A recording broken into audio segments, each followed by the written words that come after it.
Welcome to the second part of our Nursing Insight series on the 2024 New Jersey Nursing Summit. Today, we're hearing about long-term care and home care careers from top New Jersey nursing leaders. It's my honor to introduce this all-star panel, starting with Dr. Edna Cadmus, Executive Director of the New Jersey Collaborating Center for Nursing, Judy Schmidt, CEO of the New Jersey State Nurses Association, Charles Larobis, Director of Quality, Clinical, and Regulatory Services for the Healthcare Association of New Jersey, and Nancy Fitterer, President and CEO of the Home Care and Hospice Association of New Jersey. Thank you all for joining us. We have a question about recruitment. So starting off with Charlie, if you don't mind sharing, we spent a good amount of time talking about long-term care. Could you talk to us a little bit about recruitment in long-term care as discussed at the summit? Yes, thanks for asking that question. I think first and foremost, that is very important and vital to the industry is that we are advocating at the association here at the state level and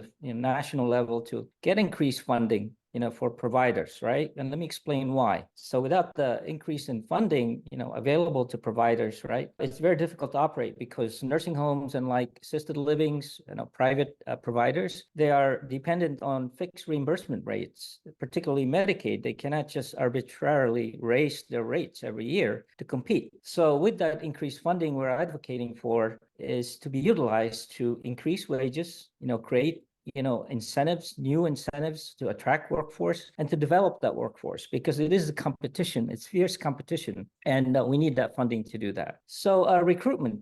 So looking at the industry here, particularly in our state, we have to look at differentiators. We need to look at ways how we can showcase the diverse clinical pathways in long-term care that nursing students and potential hires might not be aware of. So one of the things we have done, I think it was 2 years ago, was we created a video, a 3-minute video actually to use organic leaders in our state, particularly in long-term care that started as frontlines and as concierges, housekeeping, nurses' aides, and how they have grown through, the exposure in long-term care, different from an acute care setting, right? And then from there, the diverse path afforded them to grow in the industry. And believe it or not, it's very attractive. I've used these videos at high schools. I've been to the high schools and they are just elated. It's like a breath of fresh air that they can see. I have a viable option because I've been to high schools and they don't know that they can have a career and a rewarding career at that in long-term care to take care of seniors, right? So it's very helpful. We needed to showcase that we are different in that sense that they can see our leaders, organic. I didn't want to use national videos or anything, but this is New Jersey. And I think that is very helpful for new graduates and potential workers to realize that they can grow as well in long-term care. And what about specifically at the undergraduate nursing level? Is there anything being done in the undergraduate nursing level to bring in or to expose students to the potential of working in long-term care? Yeah, so that's where the collaboration comes in. So we learned from the pandemic, right, that we don't operate in silos and that being connected and talking with each other, it just improves outcome and, helps all the sectors. And so we have this great opportunity through collaboration, NJCCN and Action Coalition and various educators. And the opportunity came that, we could initiate this RN clinical rotation program in long-term care that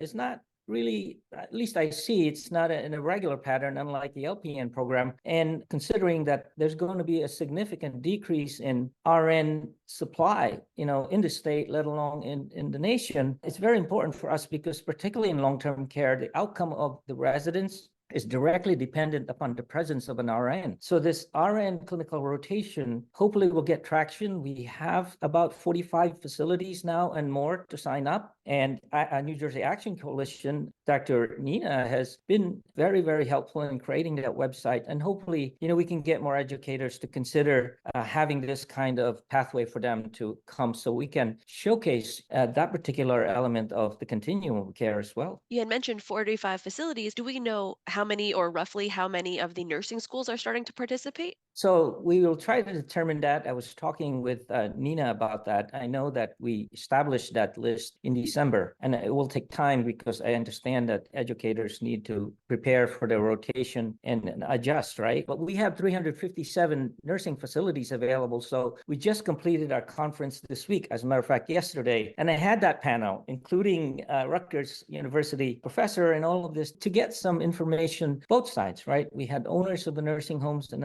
leaders, so they can hear from educators about this initiative. And we wanted for them to support it, because without leadership, it's not going to fly. That's the term.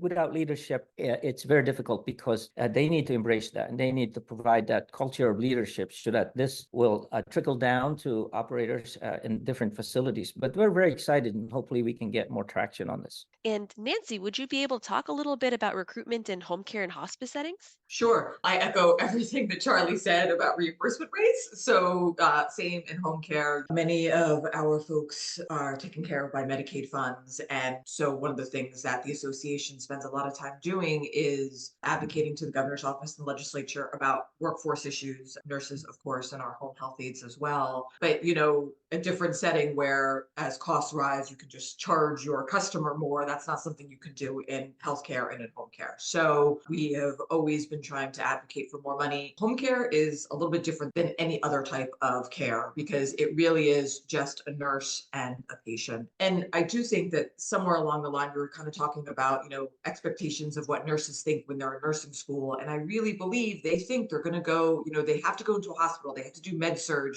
There is this expectation of what you're supposed to do. And we're trying to kind of fight that and say, you don't have to go into a hospital. You can go into home care. You can go into a facility. There are other things that you can do. A lot of times we have people that go into the acute care facilities, and then after a while they say, you know what, we want to try something different. And so then, we try to recruit them for home care. And there's something to be said about having a really qualified nurse. Again, it is just you and the patient. So if we do hire someone that doesn't have a lot of experience, a provider spends a very long time really training them, because again, you want to make sure that they are fully capable and can handle all the situations that arise before them, because our patients are really sick, right? So we take care of a very vulnerable population, and we want to make sure that they are able to and have the skill to do it. But, we have a really hard time. Home care typically doesn't pay as well as other regions and other kind of types of healthcare. So we're always talking about the benefit of it's more flexible hours, and it's just a very different environment to work in. So those are kind of the things that we talk about when it comes to home care.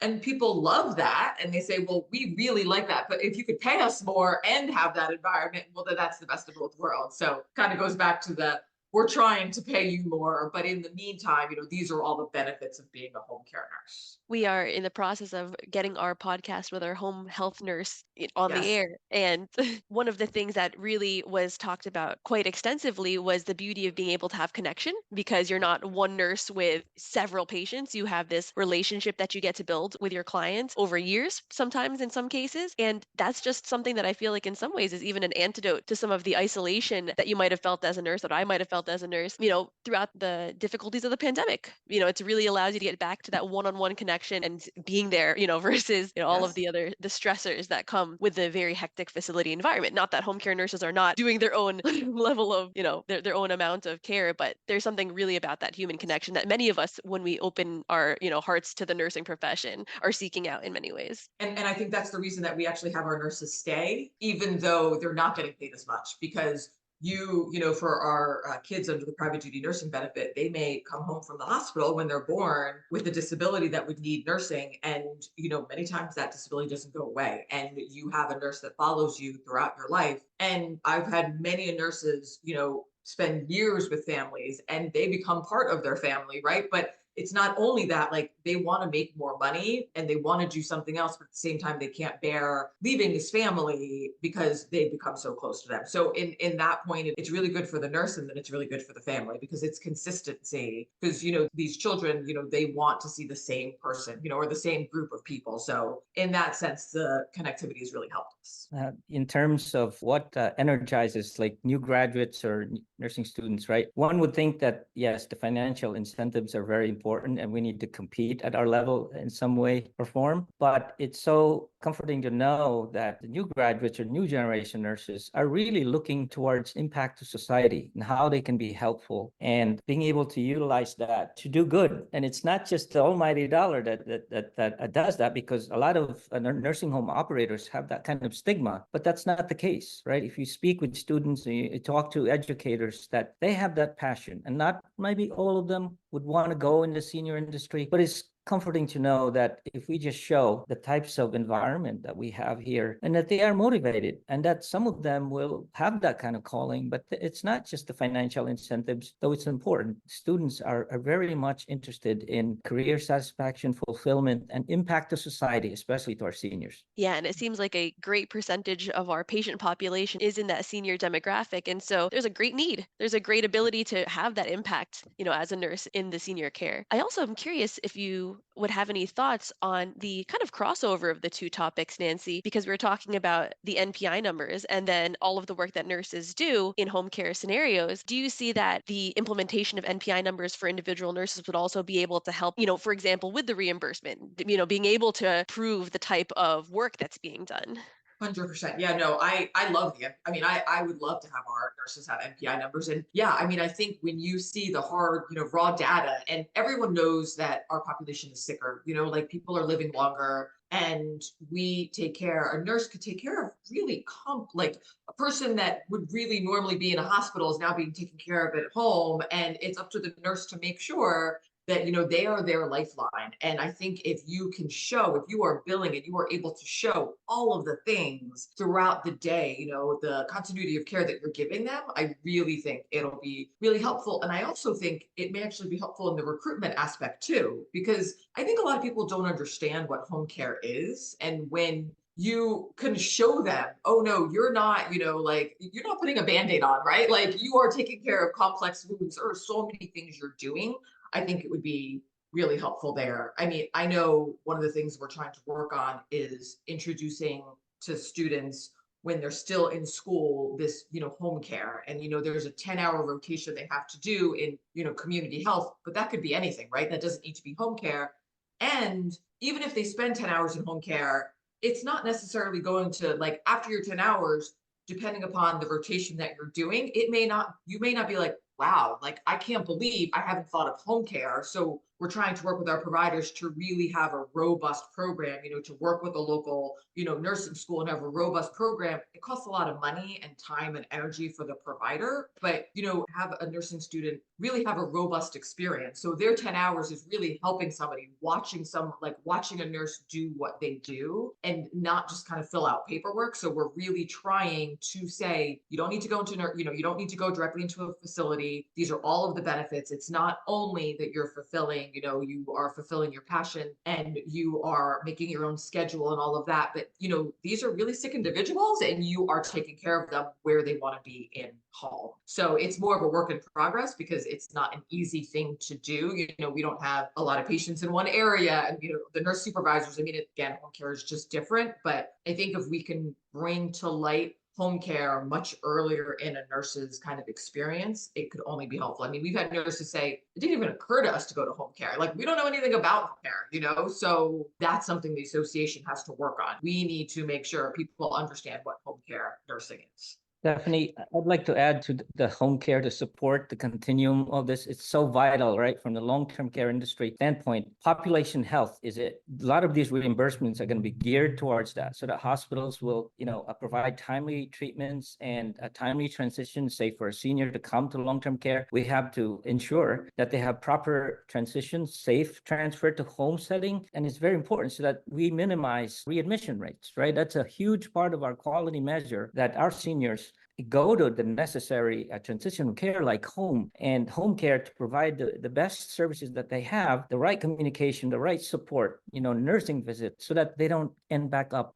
in hospitals. So readmission is one big quality measure that, drives this. But population health, we're not in silos anymore. So what happens upstream is very important for the downstream all the way to home care, so that, our residents will have quality of life and hopefully an optimal quality of existence for them, right? It's meaningful to all of them. I think that also links in, Charlie, to what you were saying about some of the values of the generations of nursing coming in, because I feel like there's a shift toward being very aware of mental health, being very conscious of the dignity of a person. And home care gives people the opportunity, especially hospice and home care, gives people that dignity that I think is very special. That's a beautiful way for nurses to be able to serve their community, is to be able to contribute to the individual's dignity in those final moments. So that's just a beautiful reflection, in equality of existence for all of our patients across New Jersey. I also think it's beautiful to hear from you, Nancy, how the programs are looking to become more robust. I remember my nursing home care experience in nursing school, coming back to my classmates and hearing very different versions of what their 10 hours look like. So, that emphasis on really being able to make it the most involved process so that you could really get a great look at what the profession is in the realm of home care. That's a great opportunity for our future nurses who may not have had the same experience across the board as their classmates. And Right, that goes 100%. along with the changes in curriculum now, because the focus is really not on only acute care hospitals. They're shifting it now with the new essentials to really looking at community. And so there's much more emphasis on it, which will help in terms of looking across our whole healthcare system to ensure that nurses have those experiences. And those are being rolled out as we speak. And I think, the other piece is making sure that new graduates and new nurses have a strong transition into practice. And we're currently running the acute care nurse residency. We've just kicked off a long-term care and assisted care nurse residency program. So we're trying to help them move through not only, and we'll have to get to home care, Nancy, but we're trying to help them really transition effectively into those, because there is no such thing as practice ready. I know we use that term regularly, but they need that time to be able to transition. And it's been already evidenced that that makes a difference in terms of how people stay or leave an organization. So we think that that's important. I do want to just circle back, though, to the staff nurses' perspective on this. And I thought that they had a couple of very strong points that we might want to just talk about, and how we attract more nurses into across the continuum. And some of that had to do with looking at the incentives for them. And it's not only the financial incentives, but what are the incentives within the organization that helps them in terms of wanting to stay or leave that organization. And I'm not sure that as employers yet have really thought about, are there different packages for different nurses coming into systems? Many of the new graduates, for example, are very concerned about their student loans and how they're going to pay those student loans off. That might be important for the new graduate. For someone who's experienced, that's a lesser issue, right? They have other concerns and incentives that they may want to look at. And so I think we have to rethink how we look at some of those benefits for nurses as they enter in various organizations, whether it's childcare or elder care or whatever that care is. We need to be thinking about that. And they raised that in our discussion with them. Charles talked about starting with the high school students, and they talked about the need to really make sure that they understand what opportunities are in nursing, because I think we all know that there are so many wonderful opportunities in nursing for people to go toward. The hospital may not be where you want to go. Maybe it's home care or long-term care or community care or public health or whatever that is. We have a lot of options in our profession, and we're lucky to be able to do that. And then funding for nursing education. We're not going to be able to increase the number of nurses in any of these settings if we don't start dealing with increasing the number of slots open in nursing programs. And, we are advocating, obviously, very strongly to get funding for schools to be able to try and increase the number of faculty, which then increases the number of students enrolled in the programs, because this is not going to fix the problem if we don't deal with that. 100% agree with that. We need more nurses in schools. And so 100,000% agree with that.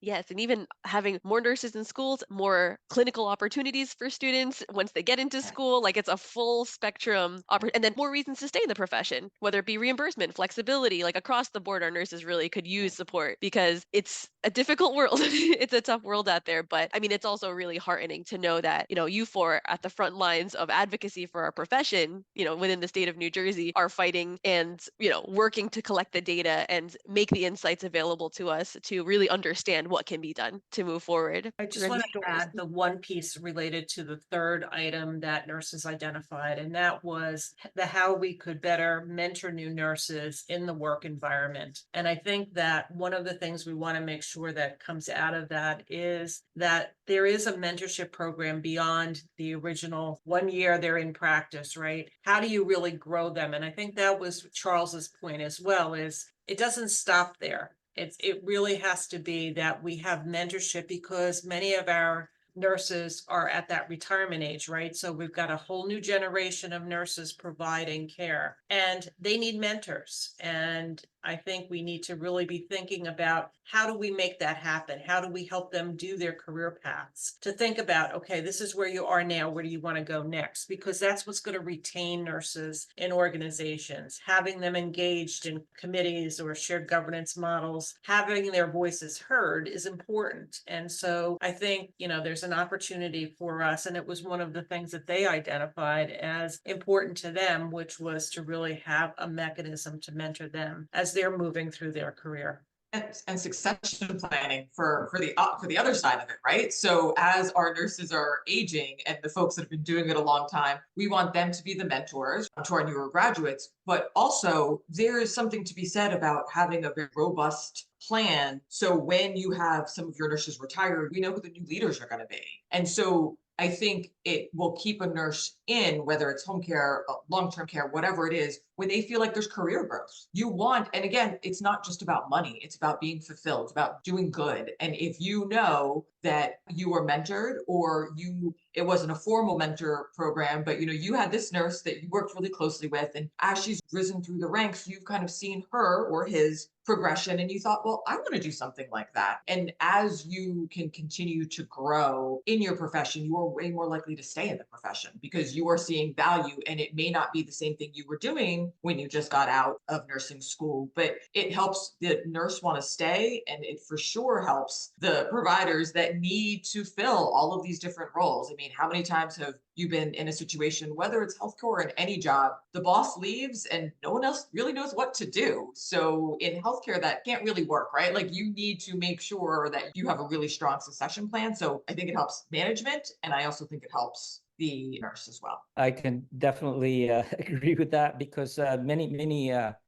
articles and studies have shown that since we're losing a lot of seasoned mentors, right, in nursing profession, it's vital, because as we bring in new nurses, new generation of nurses, the value and wisdom of a seasoned nurse is so important, because as we're learning in this very fast industry, they're drinking from a fire hose, and those seasoned nurses have the ability to calm themselves right down and provide that kind of avenue and just practical, meaningful mentorship like the good old days, right? That, while it may be so chaotic, that seasoned nurse that is very much lacking these days because of accelerated retirements and burnout, it's so vital. That's why, we encourage even facilities to look for those, well-seasoned nurses that may be thinking, again, to add value and fulfillment, that they do have a big role in this shaping the nursing profession. And it's important that we have that wisdom and the stability by them sharing their experiences, and hopefully have, a better sustainability and outcome with the nursing profession. And the only thing I'd add is, we can't talk about this in a vacuum. And I think one of the reasons that we don't have even more mentor programs is there's not enough nurses to go around. So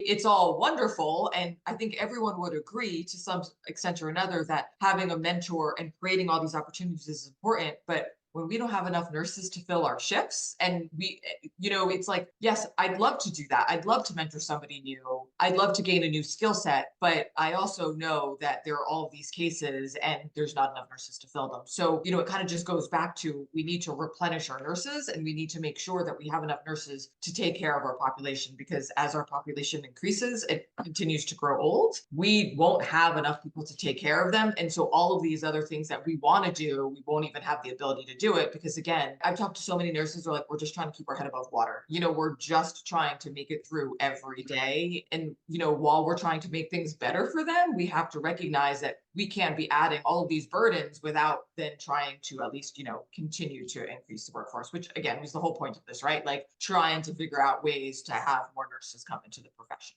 And I think we have to really look at that work-life balance and take a real deep, hard look at what we did during the pandemic to our nursing community. We lost a lot of nurses out of acute cares, long-term care, and home care. They're out there. They haven't left. They're out there. So we have to develop some sort of workplace environment that's attractive and will bring back into these facilities our experienced nurses, so then we can focus on mentorship and being able to make the work more comfortable for our new nurses, that they have somebody that they can rely on. We need to bring back those nurses that left during the pandemic, and the only way we can do that is to change the work environment. We used to do flexible shifts many years ago. Maybe 12 hours is not what an individual wants. Maybe they only want to work 10. Maybe they only want to work 8. Maybe they only want to work 5. We really need to look at the structure of the environments that nurses work in and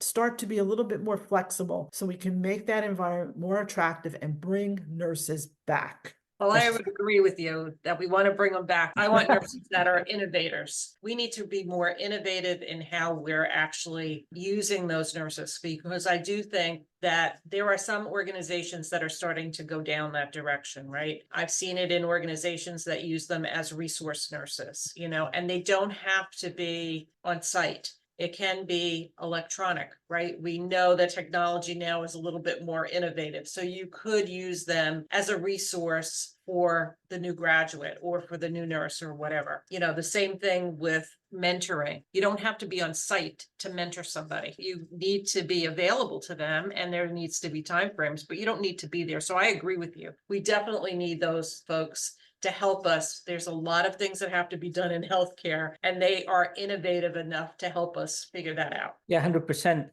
The leveraging of AI and technology is, again, I can speak for the sector, and I'm sure it's the same in the other continuum like home care and how you can remotely monitor a resident or a patient. But we have to do more of that, because, well, nothing replaces hands-on bedside skills. A lot of the current nurses that are serving the population now would love to mentor, would love to provide more time, but they can't because of all those things. So we need to automate those things and embrace technology to a degree where it works for the facility, and it just frees out the burden from having to do things that otherwise technology can do. So you can go back to bedside care, because ultimately it's assessing of those wounds, looking at the changes in condition, picking it up early is what's going to matter the most, right? So leveraging that part of it is an important component of having a better outcome. And many of our nurses talked about documentation burden, Yes. and how they have to spend a large amount of their time in front of a computer documenting things. And there is technology out there similar to going on a telephone and just talking about what you just saw. You don't have to be able to stand there in front of a computer and type. And I think that helps bring that relationship, which we kind of talked about in the beginning, back, right? That patient-nurse connection is so key to new graduates and to all nurses in our profession. And so looking at how documentation is hindering them and then trying to remove those barriers is key. Absolutely amazing. What a great future for technology to be used. We hear about the doom and gloom, but we see it could be a great benefit, a great boon to our workforce. And you all are preaching to the choir. I stepped away from the bedside for my master's, and I would love to do exactly what you're saying, Judy. I'd love to pick up shifts after my 9 to 5 because I still love bedside nursing work, but I haven't found a group that'll give me that flexibility to be able to run my 9 to 5 that I got after getting my master's while still being able to do the bedside care that I still love. So I am right there with you. And if the solution comes out, I will get back to the bedside on those evenings and nights and off hours times. Home care. You could totally do it at home care. Home care. I've been, Totally do yeah. it.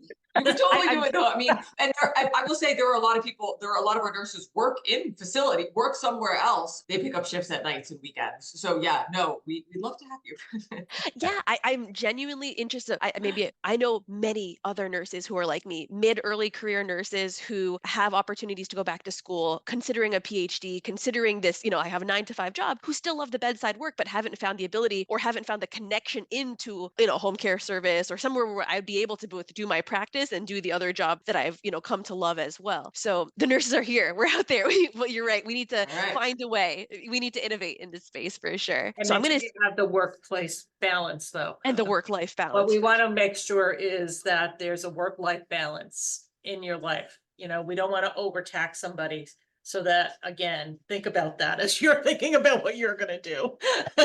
Oh, I've already committed personally. I've already considered PhD while working, while trying to pick up clinical shifts because I love nursing. Like I love being here and I want to engage in it all. And it's hard, but it's a beautiful profession. It is. Thank you all for sharing the latest information coming out of the New Jersey Nursing Summit. We hope that for everybody listening that this was informative and engaging and exciting. On our next episode, we get to talk mentorship with Mary Jo Loughlin, Chief Nursing Officer at Hunterdon Healthcare System. We'll see you next time on the Nursing Insights podcast. This podcast is brought to you by the New Jersey Collaborating Center for Nursing and the Rutgers School of Communication and Information.